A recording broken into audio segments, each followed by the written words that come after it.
thoughts on item writing to the group of you. She explained that you're going to be reviewing items that have been written for a study guide.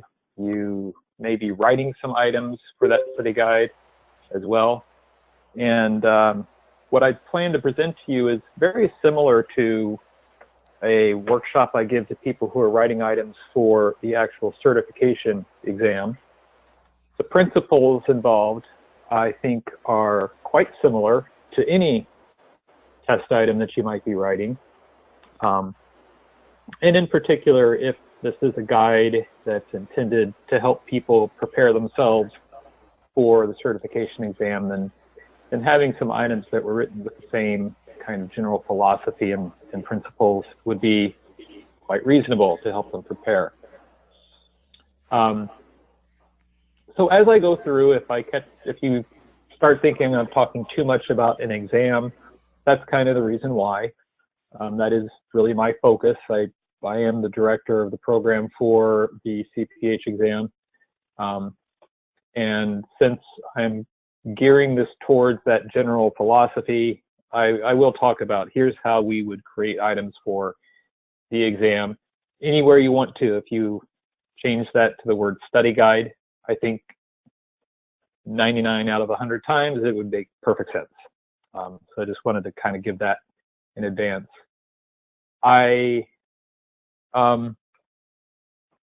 In going through this, the main points I plan to touch on, I like to start every one of these workshops by talking a little bit about measurement in general, assessment and measurement, just to kind of set the stage.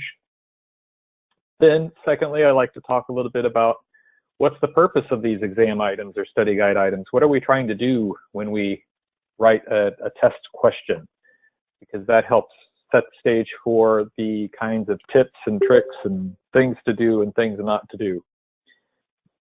I also wanted to kind of set the stage by pointing out that much of your work coming up ahead is intended to review existing items, revise those items, change them, make them better maybe, to review items that other people have written, and review the items that you yourselves may write.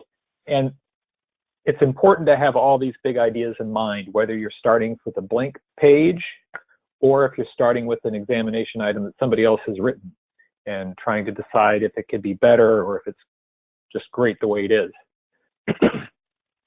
So keep that in mind. I'll be presenting it from the point of view of writing a new item, but those principles apply whether you're starting off from scratch or starting with some raw material.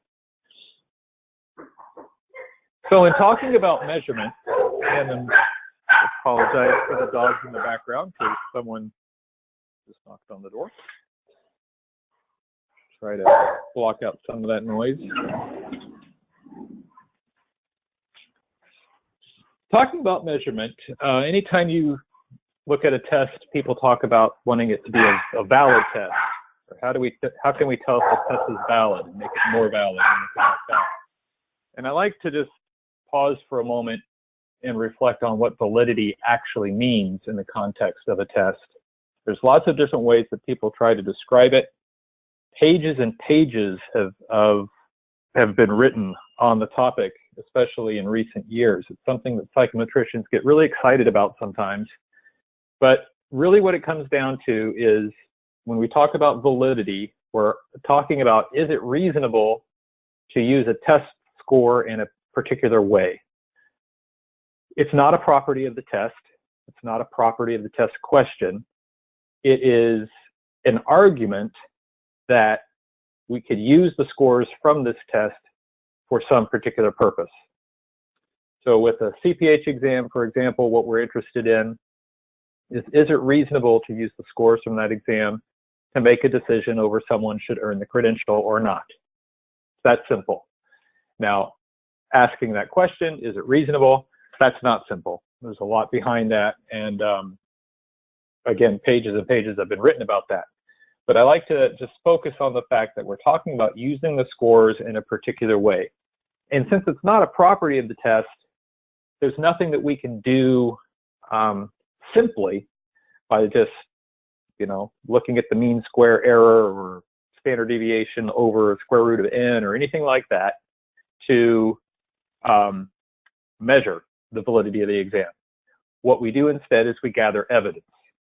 And again, this is background, this is sort of good information to know about the test, and we're not going to go into great detail about it, but that third point there is the big one, is that it's really a matter of accumulating evidence over a period of time throughout the exam development process that give you a defensible stance if the question ever comes up. You know, how do you defend the validity of this exam for this use? So if we talk about evidence and gathering evidence, I like the notion of a chain of evidence. And we're not going to go into great detail on this, but this list of steps, if you'd like, also can be thought of as links in that chain of evidence. In building an exam, the things that we go through, starting with the job analysis to determine the content, set the test specifications, the item writing process, the exam development process, where we take items and combine them into an exam. It's more than just counting and sorting. It's putting them together and making sure they hang together as a good exam. It includes setting the passing score for the exam, not just arbitrarily deciding how many questions a person should get right, but having some thoughtful basis behind that and defensible basis to that, to the administration procedures and scoring procedures. All those different aspects of the exam development process, broad process, stand as links in that chain of evidence. And I think of classifying them into two categories. Although these categories are sort of artificial, and there's lots of places where these arrows could go in multiple directions, cross-loading if you're thinking of structural equation modeling, for example. But the categories are content-based and process-based types of evidence. With a competence-based exam, the fundamental, most important thing is that the content is reasonable, and you have a reason for that content. And that starts again with that job analysis, setting the test specifications, and writing good items. Again, we might make an argument to have some of these arrows go down to the next 4 points, but it's not as strong. And then the other type of evidence that is useful is, this is my own terminology, is process-based evidence. Evidence that we've gone through a organized process and we've used the proper steps, the proper practices in going through these steps that give us, again, evidence, defense that the scores should be used for the purpose in mind. And I have the arrow going to item writing as well, because item writing is one place where we say, look, we've trained the item writers. That's a process-based step. And then they wrote items geared toward the specific content of the test that it was supposed to be, you know, from the job analysis, from the detailed content outline. So it's 2 arrows.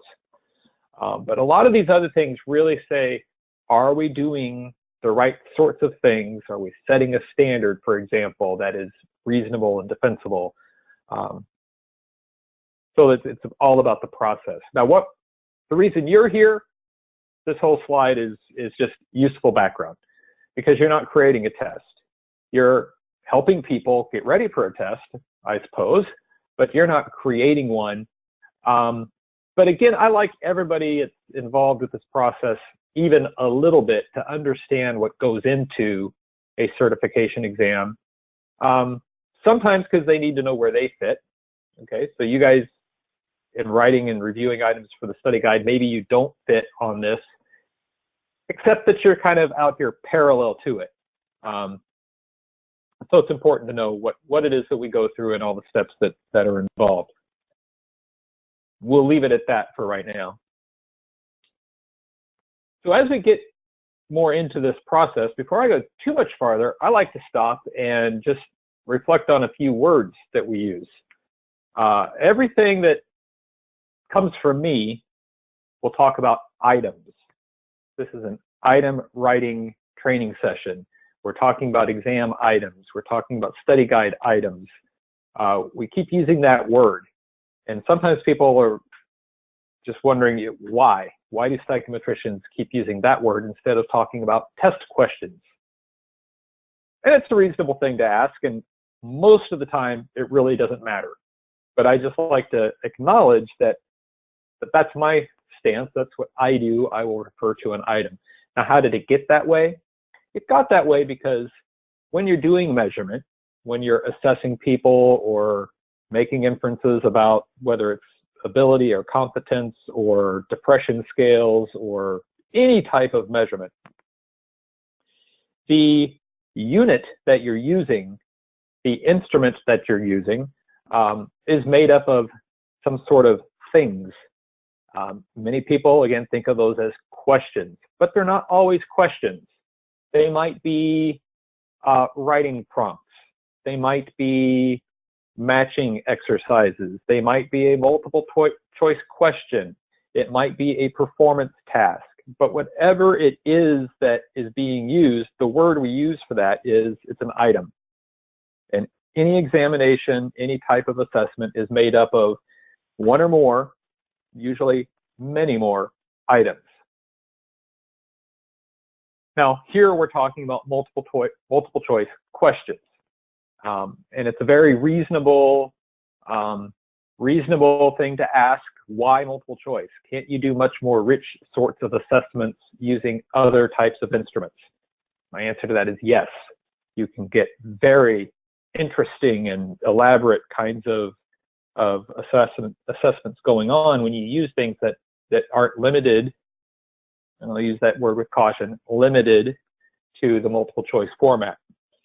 That being said, the multiple choice format is extremely efficient in terms of resources to develop them and taking them, using them in an exam.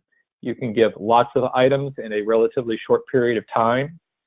So from a very practical point of view, it's an efficient way to do these sorts of assessments. And also they are remarkably flexible. With enough creativity and thought and care going into them, you could do a lot of different kinds of things with multiple choice questions. You can get into different levels of cognitive complexity. Just because it's a multiple choice question doesn't mean it's a simple, recall and recognize the answer. There could still be in-depth analysis required. And you could get somewhat diagnostic with it. And even some of the limitations to the multiple choice question can be actually turned around into a strength. And the biggest one there is that they're very singular. A good multiple choice question is very limited, and I'll talk about this some more in a few slides, but that limiting of an individual question allows you to target things a little bit more carefully, make sure that any assessment you're giving is meeting some set of specifications more precisely than if you have kind of sprawling assessment items that pull on lots of different kinds of thinking and different areas, pieces of the content. By limiting it, drilling down into multiple choice questions, you could really focus and tailor an assessment to a particular purpose. So I know lots of areas of education, in particular, multiple choice sometimes gets a bad reputation. Sometimes it's the least common denominator, and that's why people use it. It's easy, it's quick, in a negative sense. They're just going for the easy way out. But also, if we kind of reframe that as it's efficient, and it allows us to really tailor our assessments to what we want, multiple choice is really a quite good type of assessment for this kind of a purpose. Within a multiple choice question, then going on through the vocabulary, these terms are the ones that we use in talking about it. The stem to a multiple choice question, some people think of it as, it's everything before the options. And that's true enough. That is what people refer to as the stem. I created this second kind of transition point where any multiple choice item is going to have a link of some sort that takes you from reading the STEM, reading the scenario, reading about, what's the situation here, and ultimately creating something for a person to respond to. And that is often a question. You get a few statements, here's to set the stage. Our researchers using case control, blah-de-blah, to study smoking in, some population, whatever the situation is. And then it's followed by a question. That would be that link. Other times, as we'll see, it's not a question, which is another reason why we don't always use the word question for multiple choice test items. They don't always have a question mark in them. Sometimes there's another format to that causes an examinee to respond in some sense. So that's why I like to focus on that link, kind of think about how we're getting from the STEM to these options. And then the options are what comes next. A, B, C, D, or 1, 2, 3, 4, depending on the testing platform and how people do it. There are, in our case, 4 options. The option that is correct is referred to as the key. That's probably a behind-the-scenes kind of reason for that. I'm not worried about that, but sometimes we'll be talking about the key, and that's what we mean by the correct answer or the best answer, or the answer that gets you a 1 point on that question as opposed to 0 points on that question, because that goes to the distractors. The 3 distractors are the wrong answers or the not best answers. I'll talk about that some more later on, about the difference between completely wrong and less correct, or not the best answer, in places where that can be appropriate. Just a quick word on why are there 4 options instead of 5? There's been a lot of study, believe it or not, and research into that. And there are some advantages actually to having fewer options, even down to 3, or in an extreme case, 2 options. Not always just a true false, it could be something else. Here are the 2 choices, force the candidate to make a choice. Ultimately though, there are advantages to fewer options, there are advantages to more options, and 4 comes down to being kind of the sweet spot in terms of the number of options. The biggest reason not to have 5 options, which many people remember from their standardized tests for colleges, and I think the GRE is still like that. I wouldn't swear to it. It's been a long time since I looked at it. But the biggest reason to not have 5 options is that means you have to come up with 4 distractors, and it's very difficult to come up with good distractors. By the time you've gotten 3, most people are tapped out. To come up with another one is a case of diminishing returns. You spend so much time and effort creating it, and then it turns out to not work that well anyway. So kind of a lot of words to say we use 4 because 4 is in many ways the best, even though it may not be the most common.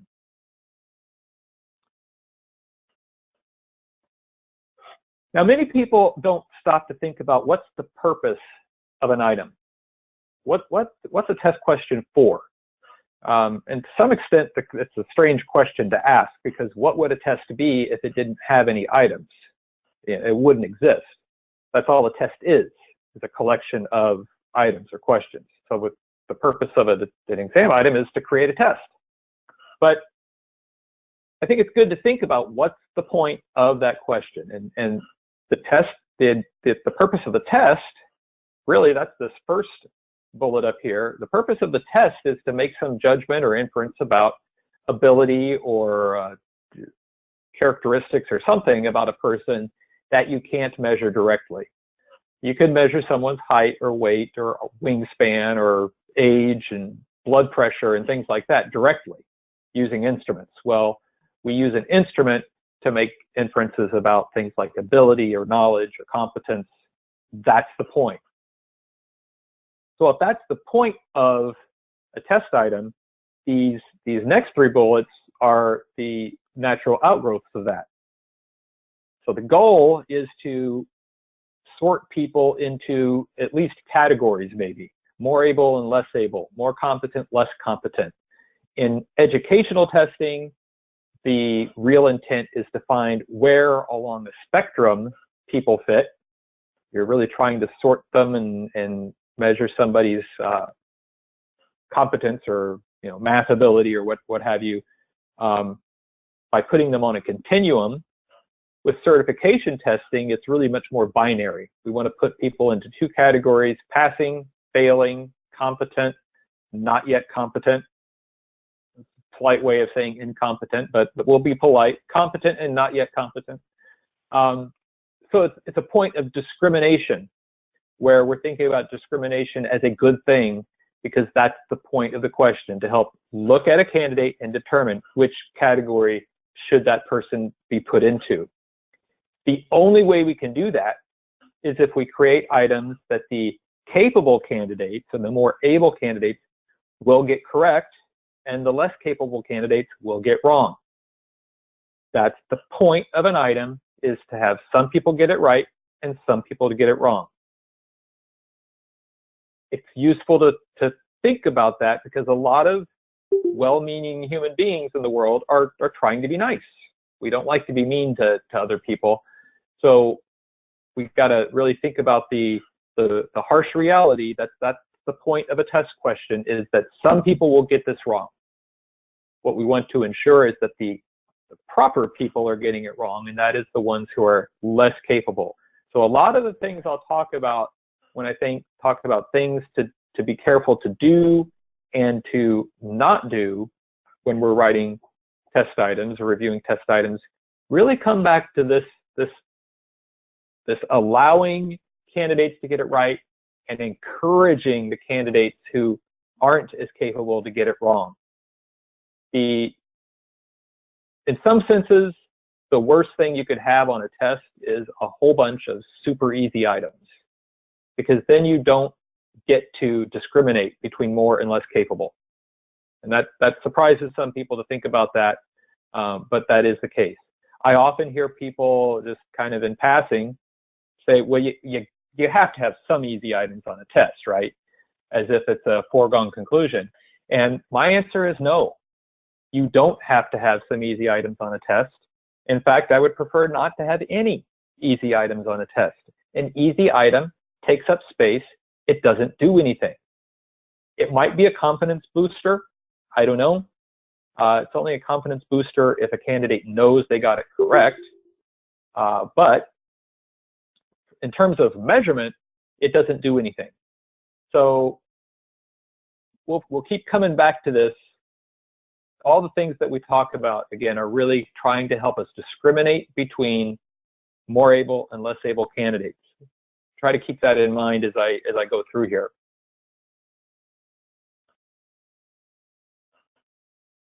So some things I'll be focusing on, continue to focus on, is that in order to have an exam that is doing what we want it to do, that gives us scores that we can use in a particular way, we want to hit on these minimally these 3 points.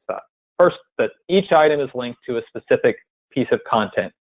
That content I'll talk about on the next slide and where it comes from, but that's crucial, that you have a test item, it belongs on the test. And we know that because it's linked to a specific piece of content, and that link has been that link has been established and noted. The second bullet is that we want to make sure that the abilities that we're measuring are related to the job or the practice or the discipline in question. In our case, we're talking about public health, which is a very broad, sprawling profession or discipline. It's hard to really pin it down to a particular job. So I'd like you to maybe focus on its practice-based or task-based. Every ability that we're measuring is related to some task. And I'll reflect on this again on the next slide. And this last part is another advantage of the multiple choice test question, and that is that we can focus on a single ability at a time in order to come up with an overall inference about somebody's overall competence. If we were measuring arithmetic proficiency, we would want some questions that focused on addition, some that focused on subtraction, multiplication, and so on. If you left one of those out, you'd be missing an important aspect of arithmetic proficiency. So by focusing your different questions on that test on simply addition, simply subtraction, simply multiplication, and so on, that would help us generalize about somebody's competence. If you had a test question on this hypothetical instrument that had addition and multiplication in it, in the same item, and somebody got it wrong, we don't know why the person got that wrong. We don't know what that tells us about their overall competence, except that something's missing. We don't know what's missing. Now, the purpose of our assessment is not to diagnose somebody's particular profile of knowledge. It's to come up with an overall yes/no kind of thing. They have enough, they don't have enough. But by the same token, trying to keep these focused on individual pieces of content give us a better way to make sure that we're assessing the right profile of content and coming up with an overall specific measure of somebody's competence in the particular practice area.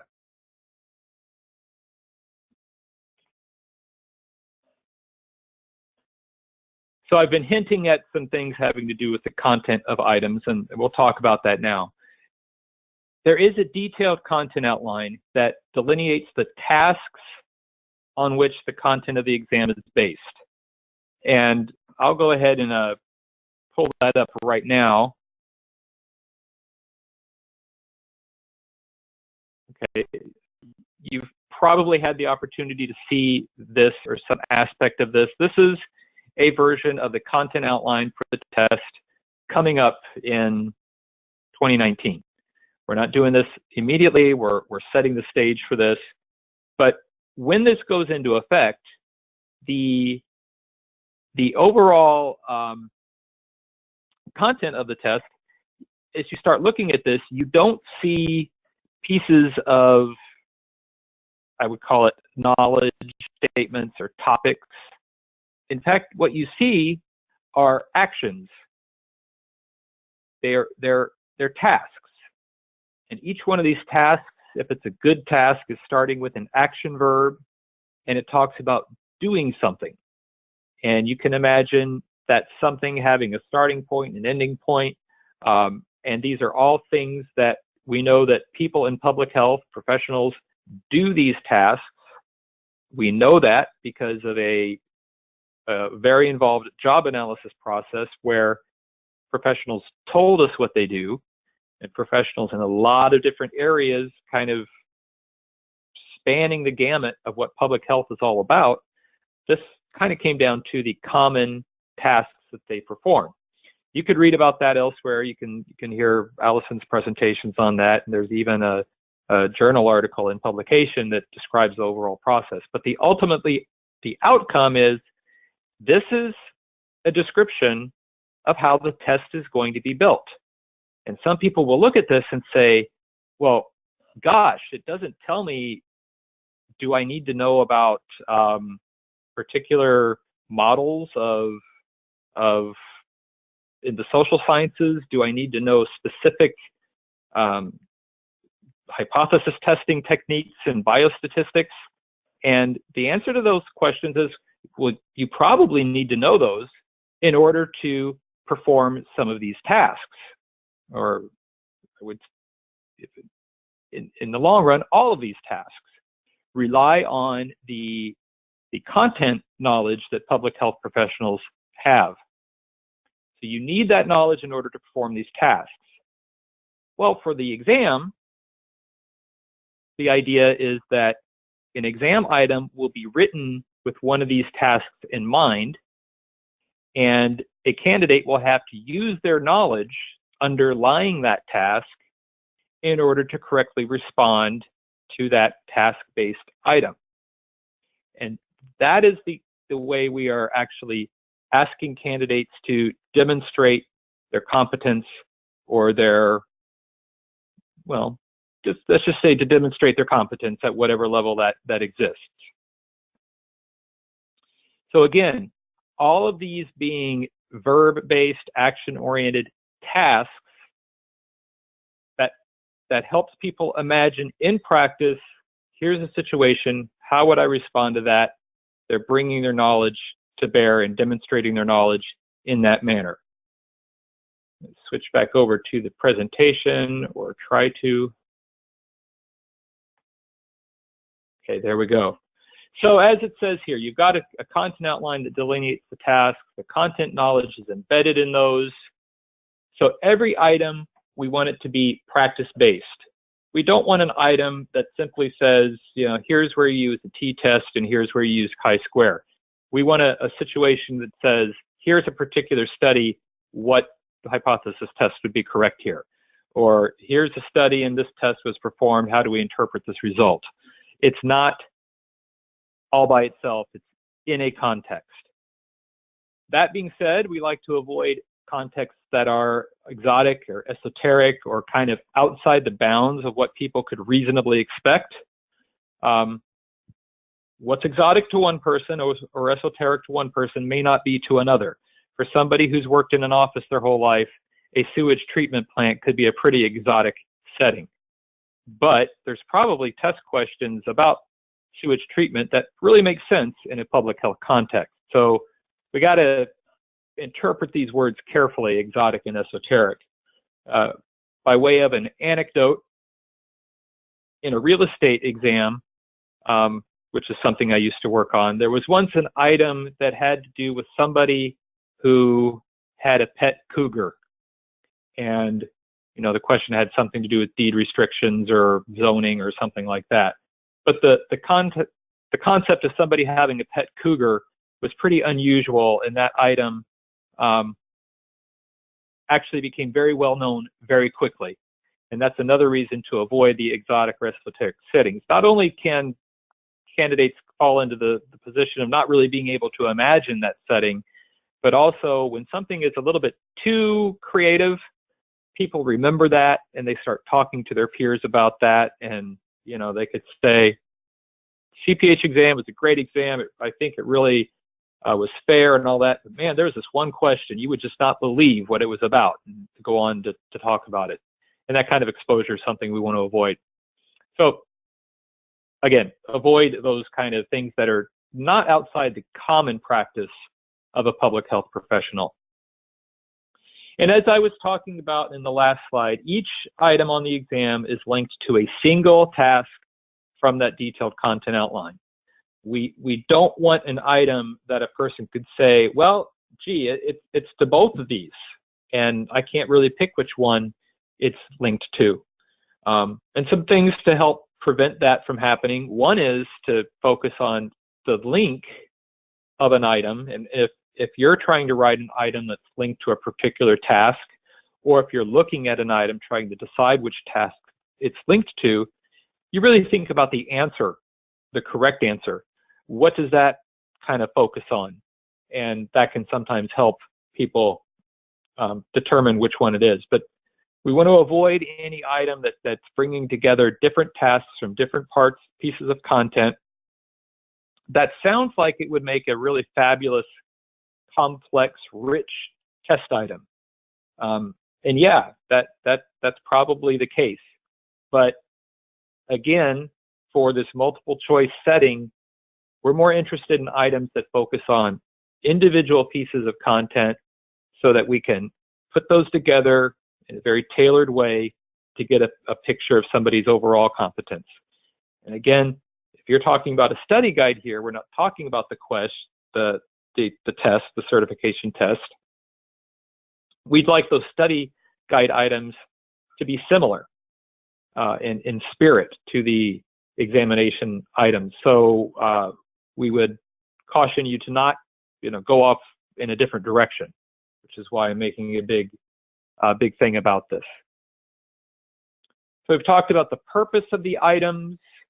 We're trying to get items that people will get wrong and other people will get right so that we can actually measure competence. Now, okay, in a study guide, that's not the purpose of these questions. The purpose of these questions is to help people prepare. So you could say, well, we need some people to get these items wrong so that they'll realize that there are gaps in their knowledge and help them understand that they need to study more or think better, think harder about the answers to these items. Same concept overall, I think. That's the purpose.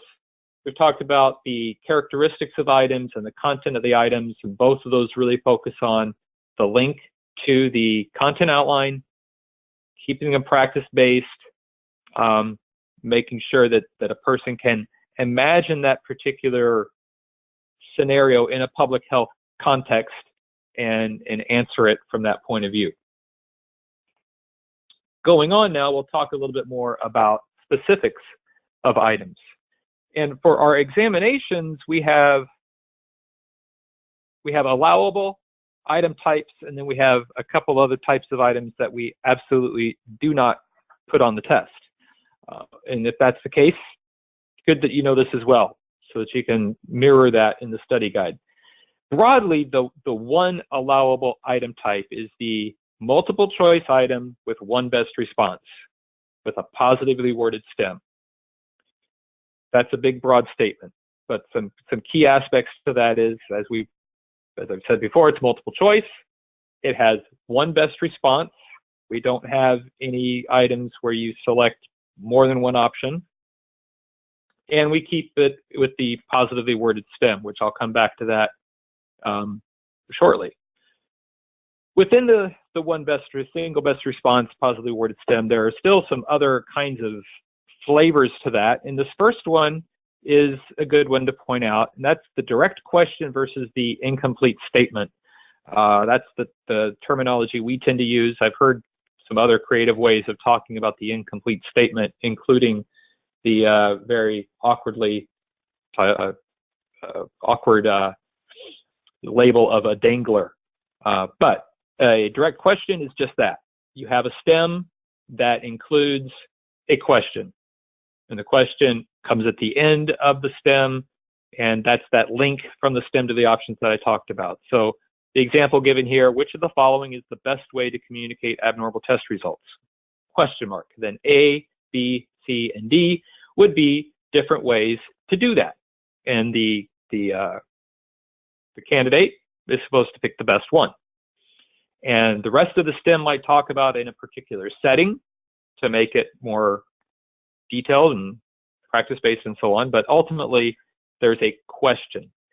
The incomplete statement would start off the same way. You might have a context in the STEM, some talking about, maybe there's a patient, there's a doctor, there's a setting, maybe even diagnosis, I don't know. There's a setting. And then at the end of the STEM, and it must come at the end, you have a sentence that starts, but it doesn't finish. So where I've got the ellipses here, the ... that's just, it stops. Confirmation of abnormal test results is best communicated by, and then A, B, C, and D would be different ways, or I guess the way it's worded here, it could be different people even.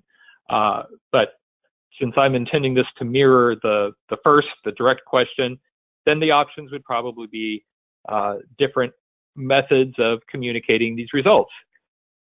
The options complete the sentence. So each individual option could be stuck at the end of that sentence after the word by, and you would have a complete grammatical, lovely sentence, capital letter at the beginning, period at the end. Pick a different option, put it up there. Again, you've got a great sentence. So these are the two kind of flavors, and they're both equally good, and we use both on the exam.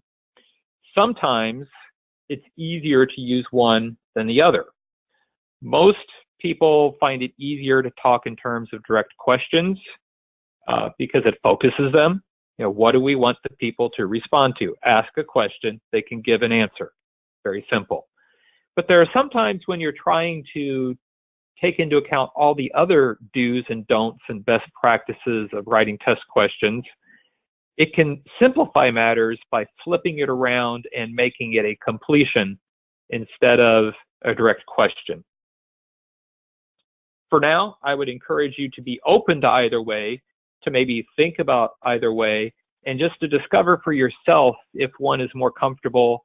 I think most often what anybody would find is that one way is more comfortable in some contexts and not in others. But we use both of those. It's important to emphasize with the completion, with the incomplete statement item type, each one of the options must actually correctly complete the sentence. If it doesn't, that usually means it's not the right answer, and that gives a person a reason to rule that out. That doesn't have anything to do with actually knowing what's going on. They just see it's not a complete sentence. Another kind of spin on the single best answer multiple choice item is the situational set or scenario set. And this is something that we use less and less often on certification exams, not because there's anything wrong with them from a measurement perspective. Most often it's because they tend to be difficult to maintain in an item bank. They can create issues when you're building a test. So they're just becoming less common, not for any reason other than the practical aspect of it. But in a situational set, this is when you've got a common scenario and a small set of items will be linked to that scenario. This is particularly useful when it's a long setup, or maybe some people would refer to it as a case study. You've got a big description of a situation. It might have a diagram, a chart, a figure, and you realize there are multiple questions that you could ask about this situation. So you just say, okay, great, this situation, this scenario will be part of all of these items. In a paper pencil exam, the way that's usually presented is, here's the kind of scenarios laid out, and before that it says the next three questions will be related to this scenario, or these next three items are about this situation. On a computer-based test, the situation is actually repeated each time it comes up on a screen so that a person can see it each time. But they're also told, hey, this is a scenario set. There are multiple items being asked about this situation. It will be repeated each time. I just point that out so that you're aware of how that's done. On a study guide, it would probably be more like the paper pencil situation. Couple things about the situational set, though, that can make it difficult for item writers sometimes is that we need to be absolutely sure that all of the test questions related to that scenario are completely independent. Completely independent to the point where you could pull one out and nobody would notice anything was missing.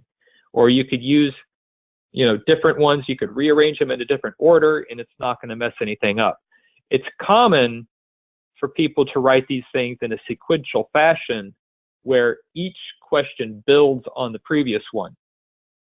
And that's something we don't want to have happen.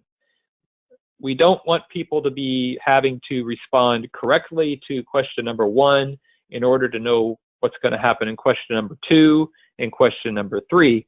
We want them to be completely independent. And the best way to make sure that happens is to think about, you've got this description of a setting or a case study or diagram or whatever the situation is, and you're asking questions from different points of view. Think about coming at that information from different angles and asking things about it, as opposed to stepping through a process with your questions. As I was saying that, you would have seen me pointing at different directions around this scenario, but that doesn't work really well in this setting. Think about it as questions surrounding a scenario as opposed to a sequence coming off that scenario, and that would make it a lot simpler. The reason I like to remind everybody of this is that it can really be a good way to get a set of items from a piece of content and just milk the most out of it that you can. Some things that we absolutely do not allow, and these are things that are used on some tests, and they might have a place on some tests, but we just have stopped using them on PSI exams. One is the negatively worded stem. You see a couple of examples there.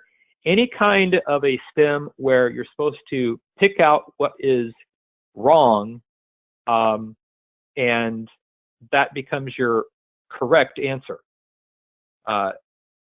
Do all of these things except for this thing, or which of these is not a pollutant? So you're trying to say which of these doesn't fit and pick that. The reason why we don't allow this is there's a lot of evidence that candidates get confused by it. And I don't mean confused in the sense that less capable candidates don't know what to do. I mean in the context of all candidates get thrown off kilter by it.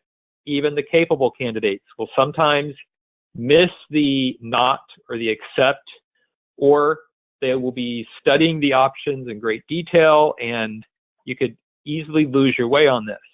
The best evidence of that I can offer, I can't actually show you a situation, but I've been in the situation where subject matter experts are creating an item that is in this context, and they start getting themselves mixed up about, wait a minute, the key is supposed to be right. It's not supposed to, no, wait, we want the wrong answer to be the key because it's negatively worded. And they just get mixed up and off balance. If that happens to people who are writing the question, it's got to be happening to people who are in the stressful environment of taking a test. You won't see one of these on the exam. I strongly encourage you to not use these kinds of things in your study items. It's tempting. It's very tempting because there are lots of cases and lots of places in the world where you can think of multiple correct answers. The world's a complicated place. So it's easy to come up with multiple correct answers and say, well, let's ask a question where they have to pick out the one that's not a correct answer. That seems reasonable. And I agree. It seems very reasonable. In real life, we have to do that. On a test, though, it puts people at, many people at an unfair disadvantage to where you're not actually assessing what it is you want to be assessing. So if that's happening, or if that might be happening, that item is now not fulfilling the purpose that I talked about way back at the beginning. So just, we don't want it on the test. The other kind is the complex multiple choice, or the pick all the ones that are correct. And these are formatted in lots of different ways. There's the way I've shown you here. There's the context where there'll be A and then A and B, or A and B and C, and A and B but not C, and all kinds of convoluted combinations like that.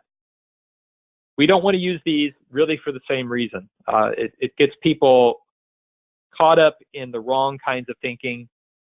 We want to have a single best answer, select the one option that is best, the one action, the one item, whatever the elements of the options are, select the best one. This again is tempting because, like I said, there's places where there are lots of correct answers, and you want the people to pick the correct ones and not pick the incorrect ones, but we want to make it single. It's also common for people to create these inadvertently and kind of disguise them, where instead of having, you know, elements 1, 2, 3, 4, and then people have to select 1 and 3, 1 and 4, 1, 2, and 3, you'll have actual things spelled out. So like, for example, A might be bicycles and motorcycles only, and B might be bicycles and automobiles only. And then you'd have bicycles and tricycles and motorcycles only. So you can see you're just putting a noun in for each one of these numbers, and what you end up with as a result is a complex multiple choice item. It just happens to be disguised. Again, we won't use them on the test. There might be one or two that are still floating around in our item bank, but we're really trying to put the kibosh on those, not accept anymore. So I would encourage you to take the same tack with the study guide.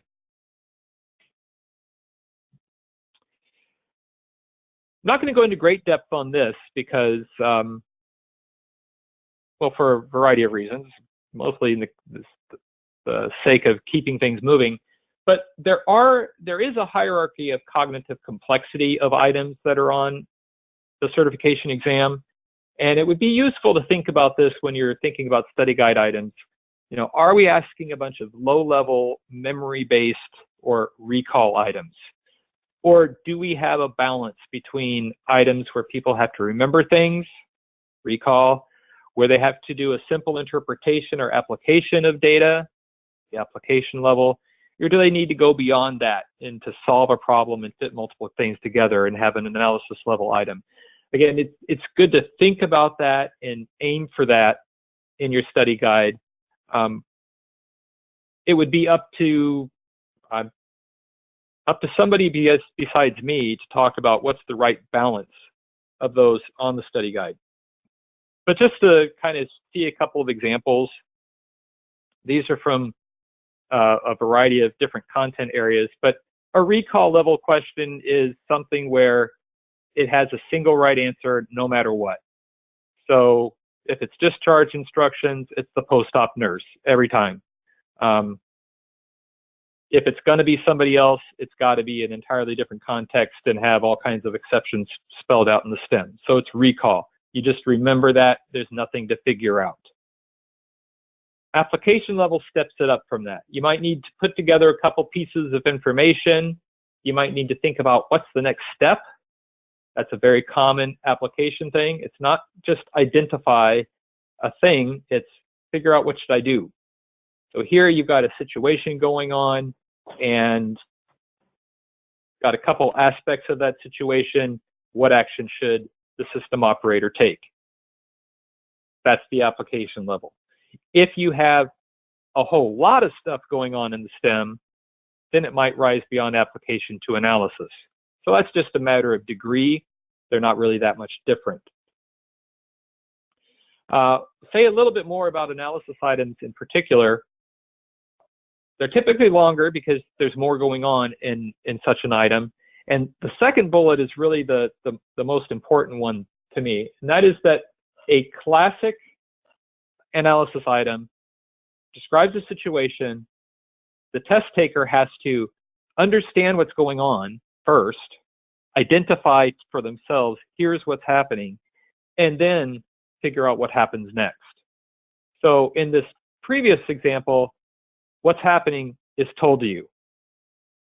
Okay, and we're not asking what's the cause of this, what's this situation called. It's just what do you do? In an analysis item, many times you'll be given the symptoms of a problem, and the candidate has to sort of diagnose that problem and then choose the correct course of action. So think about it as a multi-step, multiple steps to get from the STEM to the correct answer. Typically, analysis items have multiple variables, multiple things that could change, and you would change the situation, you would change the answer, and they're typically the most difficult. And coming up with a good analysis example to show people is difficult, because one of the things about what makes something analysis is how proficient are you in that content area. What's extremely complicated for one person might be very commonly seen to another person. So that could be difficult. But you know, here you've got a long STEM, lots of words going on, several things are described in the situation, and then you come to a question about, you know, what's the most probable causal factor here. And so a person has to piece together a lot of things that are happening in the stem in order to get to the correct response. Now, at the bottom of this list of characteristics, I said that analysis is typically most difficult, and I use the word typically on purpose. They're not always. Recall items are not always the easiest, and analysis items are not always the hardest, but in general. And I'll go back to the first thing I said about this is the topic that I'm talking about here is cognitive complexity. So the complexity of thinking, the number of mental steps, mental processes that you have to go through is what we're really talking about here. Simply, 1, you remember it. 2, the application level, you've got to remember some stuff and piece it together. Analysis, you've got a lot of mental steps you go through. So I encourage you to think about that as you're analyzing items and revising items. If you find yourself with a lot of recall-based items, see if you can increase the complexity of some of those to better match what happens on the certification exam. So now we slide into stop talking about items in general and just get into some specific things that it's good to do and some things that you should not do when writing items or when revising items. Again, you're not necessarily going to be writing every item on the study guide. You're going to be looking at items and making sure these things have been attended to, change them as you need to make it all, make them all have the right characteristics. So I like to start with the stem and go through kind of in order. So starting with the stem, the stem, most important thing to say on this particular slide is you're helping the candidate here. You're giving the candidate everything that is needed to come up with the correct response. Everything except for the correct answer, okay? You're giving them all the stuff. You're not hiding something. You're not asking them to guess what you were thinking. You're not leaving some important aspect of it out for them to infer or guess or, somehow guess what you were thinking.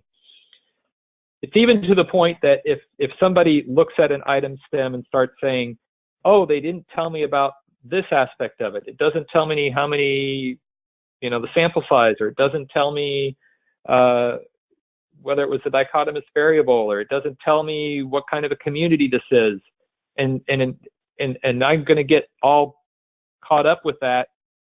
If that's going to mess a candidate up, I want that to be, put it this way, if a candidate starts thinking about all that, I want them to get the item wrong. Because in a well-written item, everything the candidate needs is right there in front of the candidate.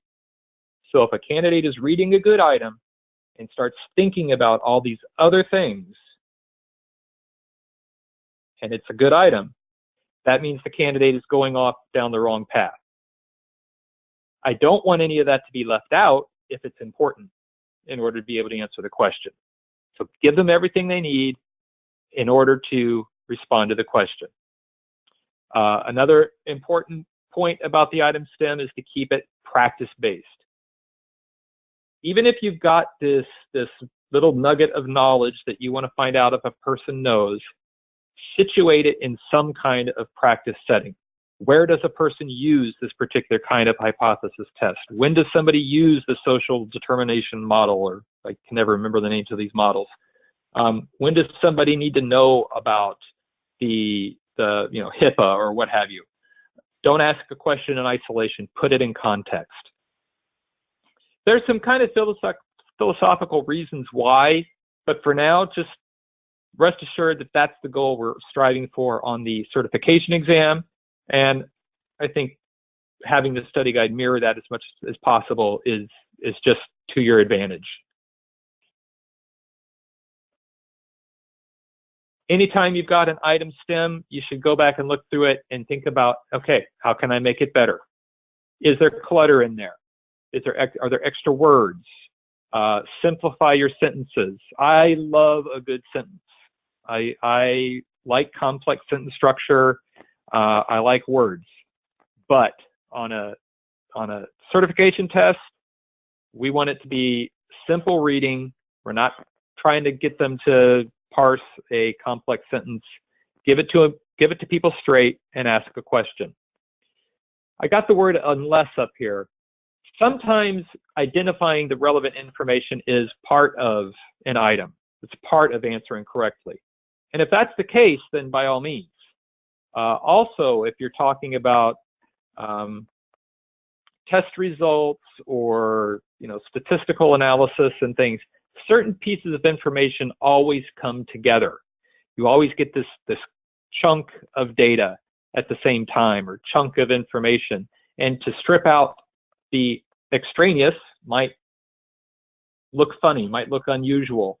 And if that's the case, if you always see these three things together, give them all three things.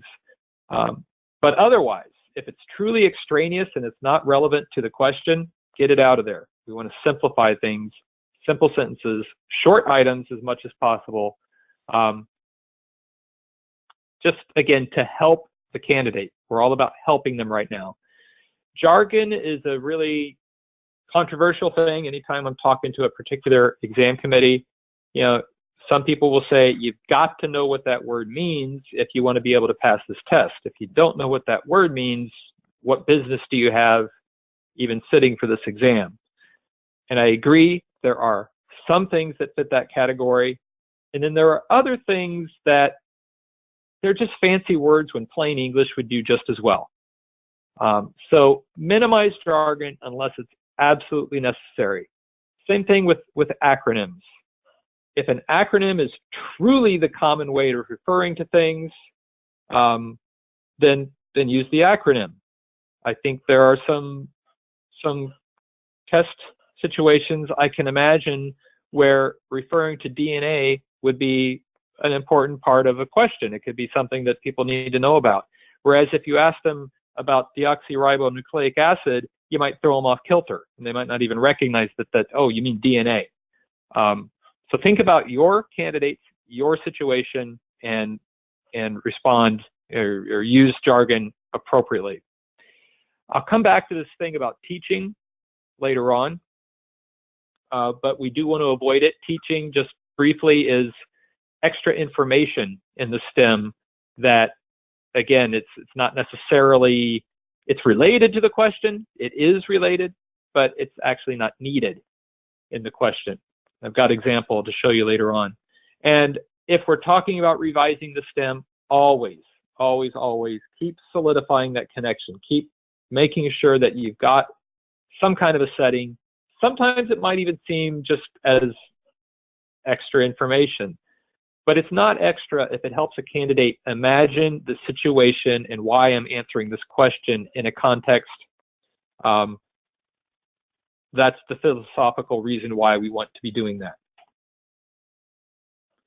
As I said before, there's this link that gets us from the stage to the options. And the STEM is supposed to set the stage. It's supposed to help the candidate out, helps get them all situated. Here's everything that's going on. As we think about this link into the options, we want the options to be grammatically connected to the STEM. So if it's a completion item, the options have to correctly complete the sentence. If the STEM is asking about something that's singular, the options should each be singular. And if the STEM is asking about the plural, like what reasons would cause this to happen, then each one of the options has to have multiple things because you're talking about something that's plural. So keep that logical connection and that grammatical connection in mind as you start moving from the STEM into the options. It can affect how you write the question or the completion statement. Got an example on the next slide of this next point about keeping the STEM longer and the options shorter whenever possible. So here's a 2-option multiple choice question, and I've underlined a passage that's the same in the 2 options. Anytime that happens, we try to put that up in the STEM. The only time we wouldn't do that is if it creates a very awkward situation. But it's easier for candidates to kind of keep the second STEM in mind as they think about the options. than to have to just quickly mentally process past these common words on the two and get to the meat of the stems or of the options. So whenever you can, take common words, put them up into the stem. It's unsettling when we see options that are longer than the stem. So that's just something to strive for. Talking about the options in particular. Remember, we're talking about the key and all three distractors. So options, 4 things here. I encourage you to think about the key first, whether that's writing an item from scratch or if you're looking at somebody else's items and deciding whether it's good enough or if it needs some revision. Think about the key first before you get excited about the other parts. Make sure it's absolutely correct. Next bullet usually elicits a chuckle from at least some people. The stem is where you're the candidate's friend. You're trying to give them everything they need to answer the question. You're helping the candidate. Then in the options, we get to drop the gloves and just pull out all the stops. Again, the purpose of an exam item is for some people to get it wrong. So we want distractors that people will pick. We want some people to get this test item wrong. We want it to be the right people, but ultimately, if we don't make these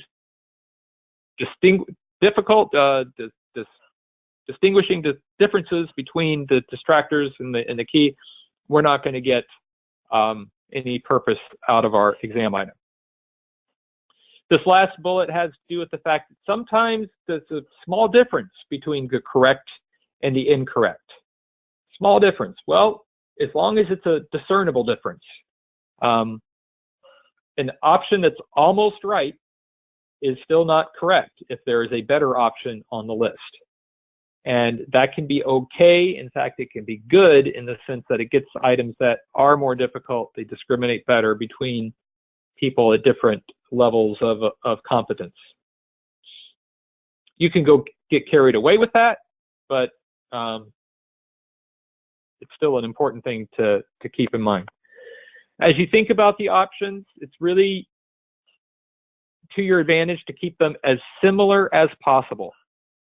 We want to have them all the same length, same structure.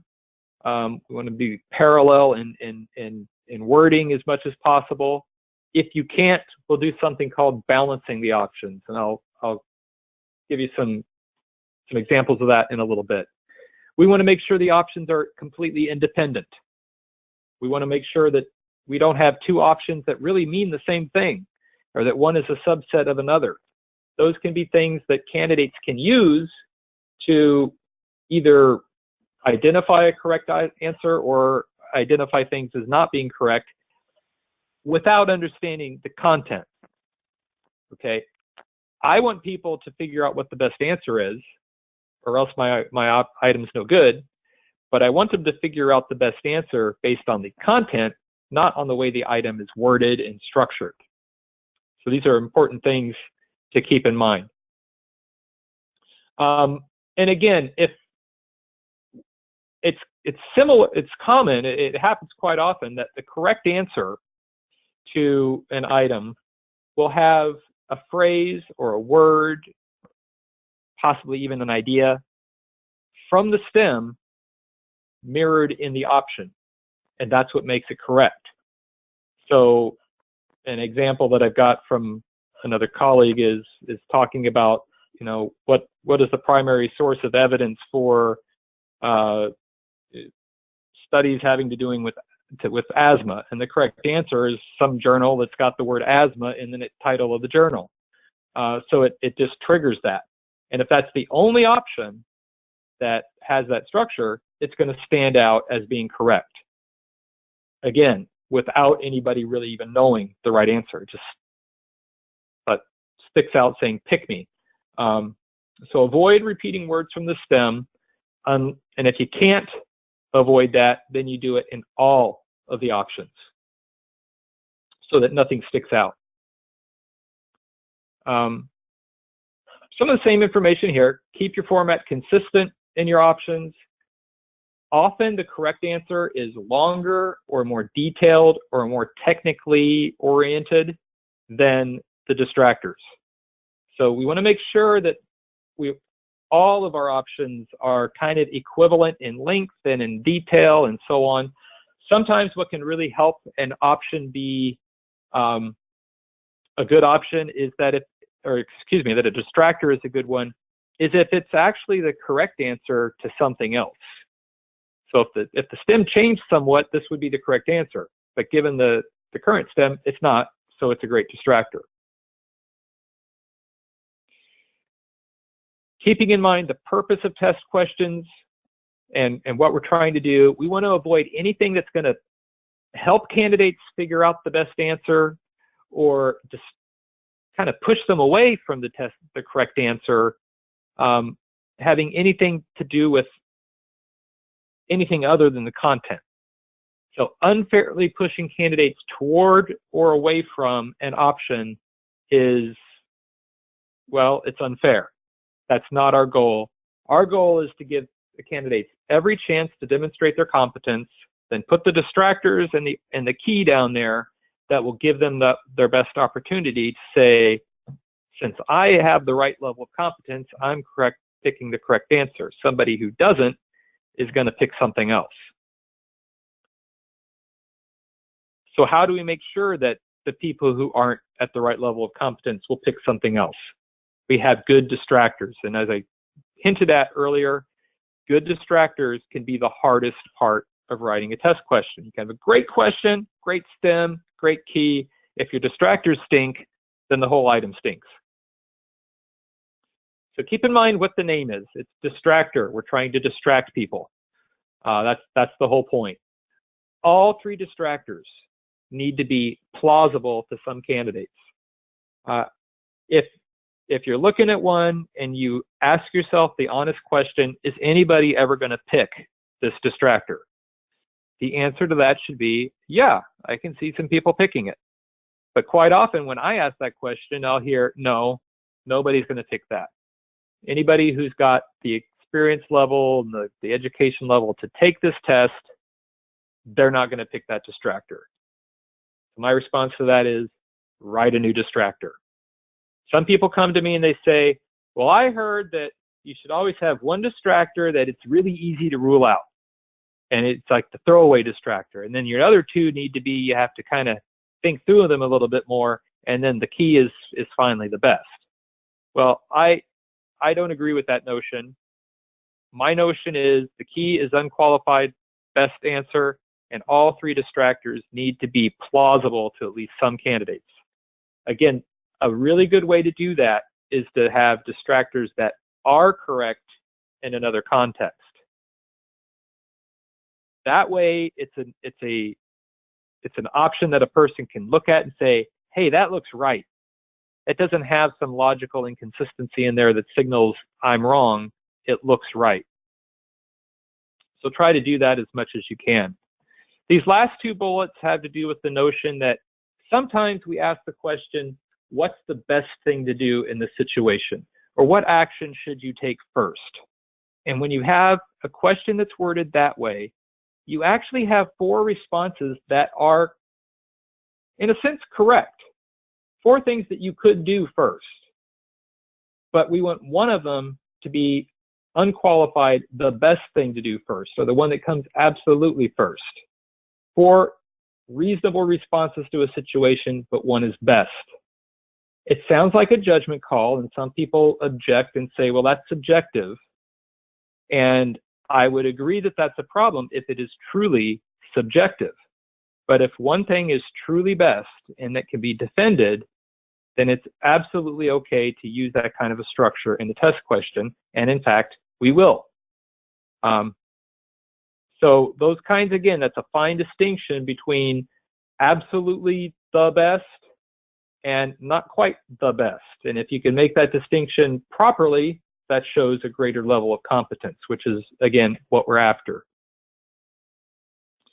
I mentioned if you can't have all 4 of your options exactly the same kind of structure, it can be useful to balance them and have 2 pairs of options. So if you're going to have a long option and a short option somewhere in the stem, or excuse me, in your list, then try to have 2 that are long and 2 that are short. True and false, you can have 2 options that are true and include a because statement. Here's what makes it true, and here's what makes this other option true. But one of those because statements is wrong. And then if you do that again with false, you know, you've got, in essence, what looks like a true-false question, but you also have to know the because part of it. So whenever possible, if you can't have all 4 the same or a complete mix, try to have the sense of balance.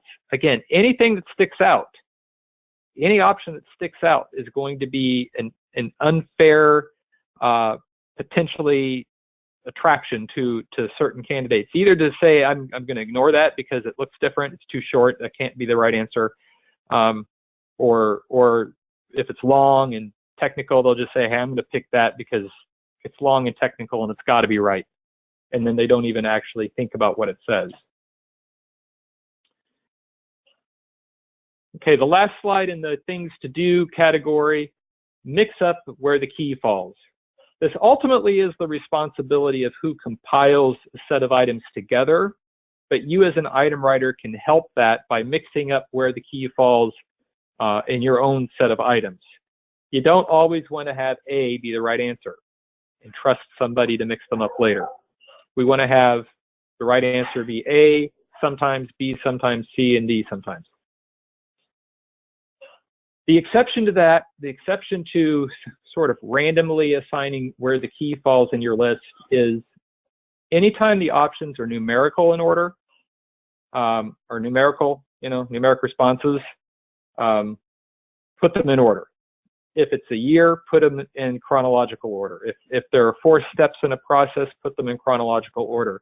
It's a very small thing, but it reduces just a small little bit of mental processing that a person has to do to find the right answer in that list, assuming they know the right answer. So put them in order for the candidate and remove that small little piece of extraneous complexity.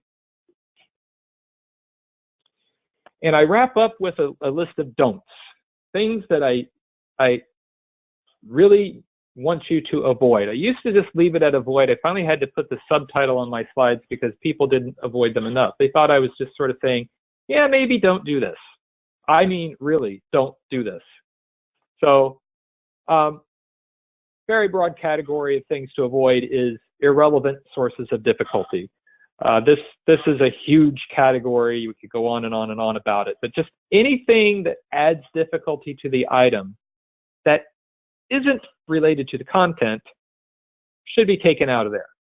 This goes back to that notion of helping the candidate as much as possible and then let the options do the dirty work of separating out who's competent and who's not.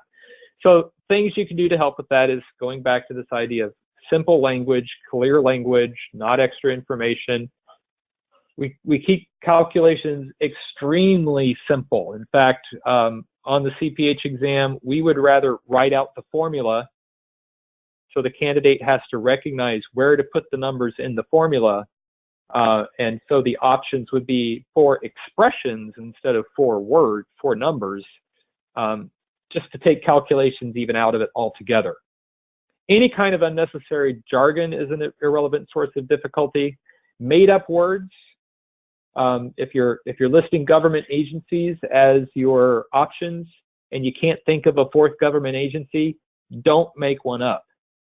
It's an irrelevant source of difficulty. You take a capable candidate who knows what's going on and they see an unfamiliar name of an organization, they're like, now wait a minute, I know I don't recognize that. What's going on here? They don't necessarily know that it doesn't exist. They just know they don't recognize it. And that, again, I consider that as an irrelevant source of difficulty. Another thing to avoid is what we call the undirected stem. And the best way to describe what we mean by this is if you cover up the options, you should be able to have some notion of what the item is about. And maybe even be able to come up with the correct answer. And here's a good non-example. Seems extreme, but this is a STEM. Assessment should.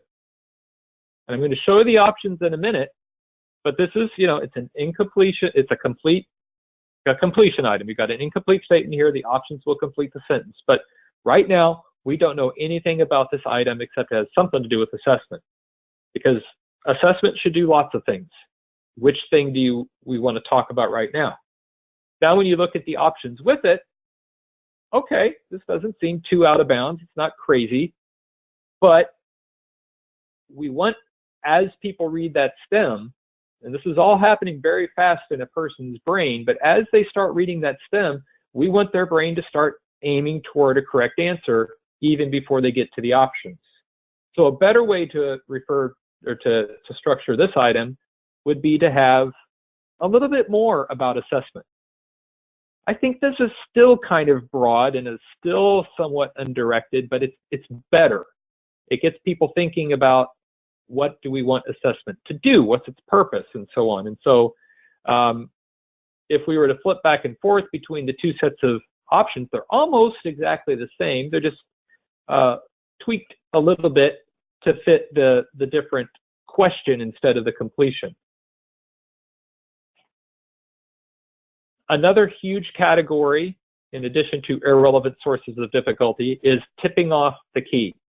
Tipping off the key is anything about the structure of the item that allows people to say, oh, this is the correct answer, based solely on the structure as opposed to the content. We want people to have to read those words and understand them in order to rule out an option or to determine that it's correct. So this can be things about the level of detail, the length of the option, the words in the options being reflected up in the STEM, technical language. Anytime this is only in the key will stand out. And the best way to avoid that is to have a similar level of technical language, a similar length, similar everything in the options as you have in the STEM.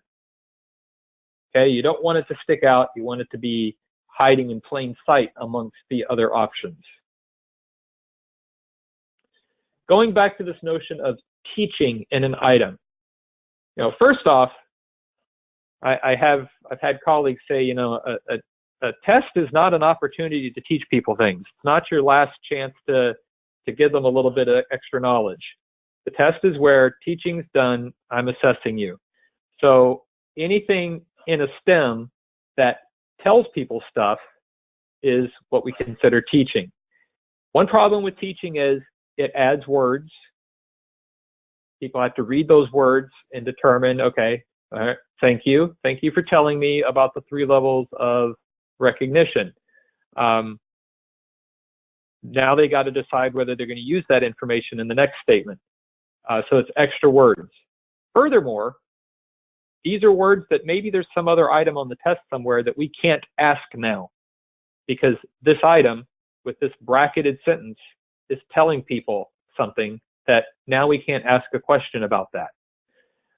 So anytime you've got a statement about the world, that's the way I refer to it, it's not a statement about a particular context. We're not describing a patient and a practice or a community and a initiative or whatever the public health scenario is. That scenario is not teaching. What's teaching is when you say the social determinants of change include these 4 things. Now, answer this question. Okay, you want to take that first sentence out because you're just telling people something that is not specifically related to the item at hand. So avoid the teaching for both of those reasons. Again, the best way to identify it is you have a declaratory sentence in your item that is not related to the specific context of your item. It's probably teaching. It could probably go away. Imagine, or actually delete that sentence and see if everything still makes sense. If so, leave it deleted. And the last thing to avoid is the all popular, all the above, and none of the above options. These have some good things about them. They are particularly useful in some situations, but for our exams, they very rarely have a real valid use. There's a couple reasons for that. I'll enumerate those shortly, but the upshot is that every item should have one single best answer. Now, here's one thing that's wrong with all the above. Let's say I've got 4 options, and I'm reading these 4 options, and I identify that A and B are correct. If I'm smart, I could probably just go ahead and circle D and move on to the next item.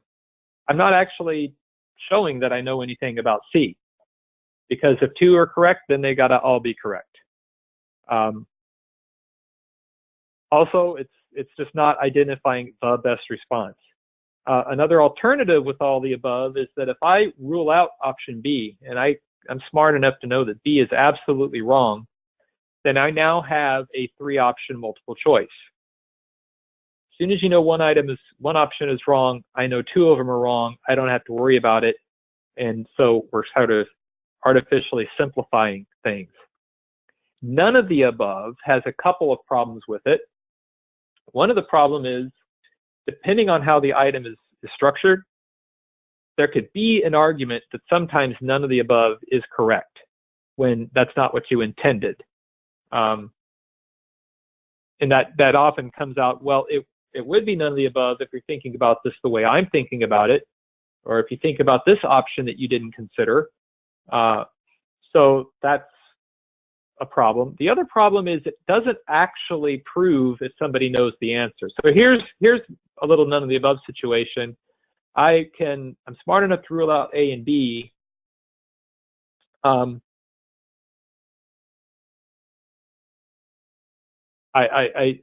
might know C, I might not know C. Actually, I forget what I was trying to say with these X's and this question mark. But let me move to my next little illustration about none of the above, and that is this. Here's a very reasonable question to ask, depending on the content area. And I think I know the capital of Delaware, but I'm not 100% sure, and I've not gone to verify it because I keep using this example in my questions. But I know where Annapolis is, and I know where Topeka is, and I know about Springfield, so I'm going to pick D. And guess what? We didn't find out if I know the capital of Delaware. And if that's what we're trying to do when we're testing candidates, then we should require them to select the correct answer. We sometimes get all the above and none of the above questions, even from the item writers that have been trained and should know better. And we have to either throw them out or rewrite them from scratch to make it work. So that's one of those things that I say avoid when what I really mean is do not do that. So some final thoughts that I have for you is to think about style. These last little random tips and things are things that we do when we're for style in the CPH exam. First one is the difference between what and which is the following, which of the following. When you have a question that says which of the following is the capital of Delaware, in that setting, you know, what versus which of the following, they're kind of interchangeable. But if we're saying which of the following is the first action a researcher should take, which of the following is the best action, we're saying here are 4 actions, pick one. If you ask what is the best action the researcher should take, a person could argue, I don't see what I think is the best action.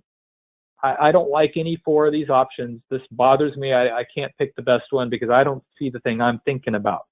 And so that person can complain that the best option wasn't there.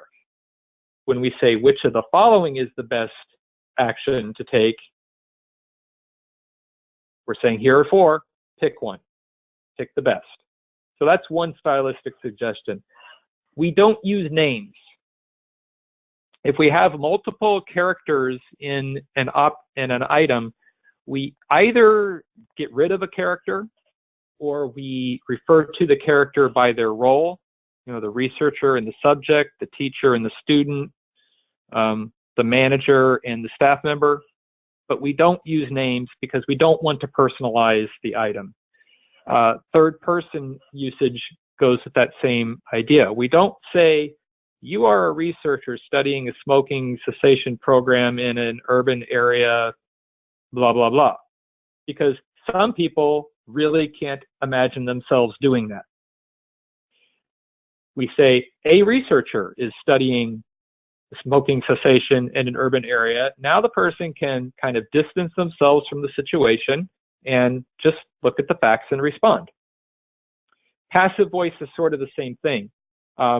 When we don't get bogged down in who's doing what, but that something is being done that's actually beneficial in a test item. It's not great in memos and working with people if we want to be active, but in test items, it's a little bit more common to be kind of distanced from the action.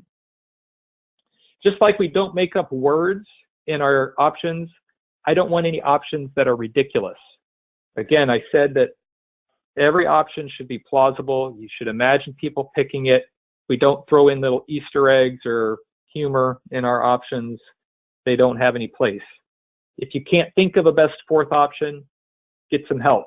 Have somebody, you know, help you think through that. But don't just throw in some garbage to just say, well, I got to have something there. Use of acronyms, I kind of touched on this before. It's probably reasonable for people to know what HIPAA is and not necessarily recognize it from its full name, but there are others that I would rather it be spelled out, so we're not guessing that people know what it stands for. Another stylistic issue is we want all of our items to be grammatical. We want good punctuation. We want the options. If the options are sentences, they should be styled as sentences. If they're phrases, then they're not sentences. So people sometimes look at our test items and they say, wait a minute, sometimes they got periods and sometimes they don't got periods. That's bugging me. Well, the reason they sometimes have periods is sometimes they are completing a sentence, or sometimes they are complete sentences. And when they're not, they don't have periods. So there's actually some logic to it. We want all of our options to reflect, you know, good writing. And finally, maybe most importantly, I'm not sure, is to be consistent in any stylistic choices that you make. Hopefully there's somebody in charge of any particular project, you know, whether that be a test developer or an editor putting together a guide, but ultimately you want all the options, or excuse me, all the items on any particular instrument to be internally consistent so that people can just get going and stay with it and don't have to get used to different usage throughout it. So that's what I've got for you. A lot of things to think about, things to do, things to not do. I think the biggest take home is to keep in mind what's the purpose of a test item, and make sure everything you do is geared towards that purpose.